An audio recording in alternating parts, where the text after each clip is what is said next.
बंगाल में दूसरे चरण की वोटिंग का जिक्र कर लेते हैं जो लगातार जारी है। 11 बजे बंगाल में बम्पर वोटिंग हुई है। 11 बजे तक का आपको बता देते हैं। सुबह 11 बजे तक करीब 40% मतदान हुआ है। पूर्वी वर्धमान में सबसे ज्यादा मतदान होना बताया जा रहा है।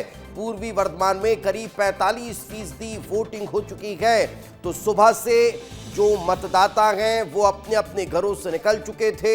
भीषण गर्मी के पहले ही लगभग 11 बजे तक जो जानकारी निकलकर सामने आ रही है, जो आंकड़ा बताया जा रहा है वो 40 से 45% मतदान का बताया जा रहा है।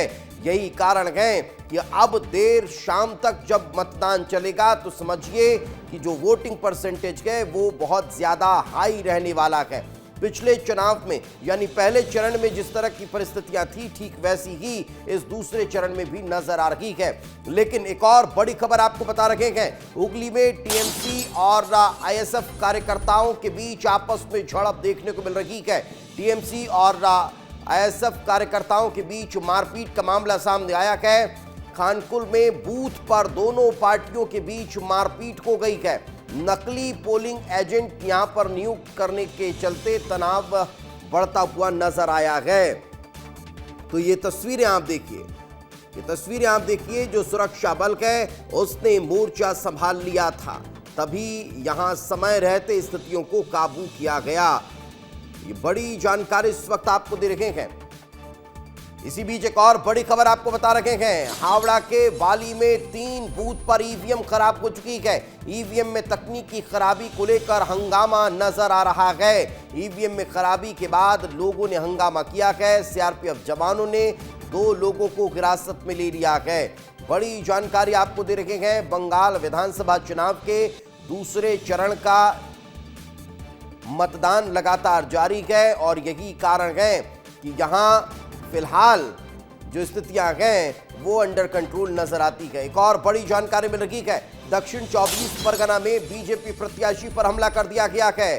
बसंती इलाके में बीजेपी प्रत्याशी पर हमला किया गया है। बीजेपी नेता की गाड़ी में भी तोड़फोड़ की गई है। ये बड़ी जानकारी। विकास सरदार पर कथित तौर पर हमला किया जाना बताया जा रहा है। बसंती विधानसभा प्रत्याशी हैं विकास। सुरक्षा कर्मी से बंदूक छीनने की भी कोशिश यहां पर हुई है। ये तस्वीर आप देखिए, बीजेपी प्रत्याशी पर हमले के बाद की ये तस्वीरें बताई जा रही है।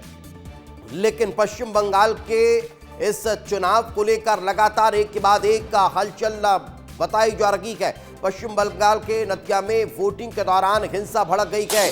बीजेपी कैंप पर हमले का आरोप लग रहा है। बूथ पर बीजेपी एजेंट पर हमला किया गया है।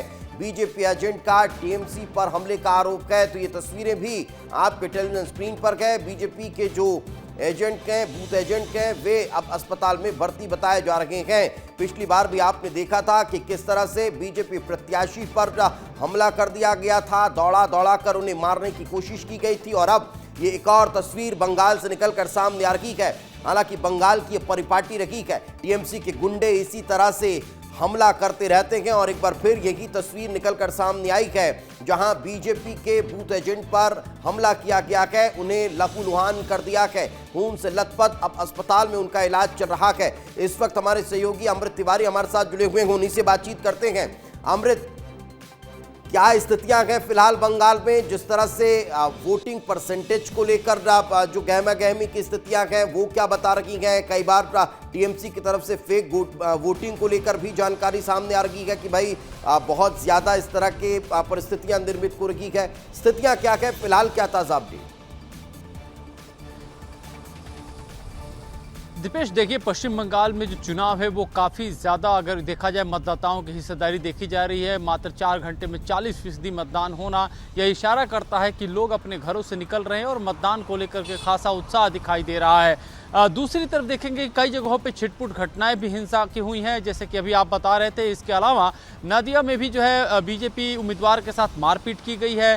टीएमसी उम्मीदवारों ने अभी जो थोड़ी देर खबर ये थी कि जो आरजीकर मेडिकल कॉलेज की पीड़िता थी उनके पिता के साथ भी यहाँ पे घेराबंदी की गई थी, लेकिन तुरंत ही वहाँ पे सुरक्षा बल मौके पे पहुँचे और इसको जो है काबू में किया। तो जहाँ पे भी जहाँ बदमाशी की कोशिश हो रही है वहाँ पे सुरक्षा कर्मी तैनात है। आपको बता दें कि तकरीबन 2300 बटालियन जो है वो सीआरपीएफ की, सीएपीएफ की पैरामिलिट्री फोर्स वो तैनात की गई है। इससे काफ़ी हद तक चीज़ों को सही ढंग से कंट्रोल कर लिया जा रहा है और जितने बड़े पैमाने पर जो सुरक्षा के इंतजाम किए गए, इससे कहीं ना कहीं वोटरों में भी एक तरह से जो पहले से एक भय का माहौल बना था उससे थोड़े से वो बाहर आए हैं और वोटिंग कर रहे हैं। लेकिन खलबली साफ तौर पे देखी जा रही है।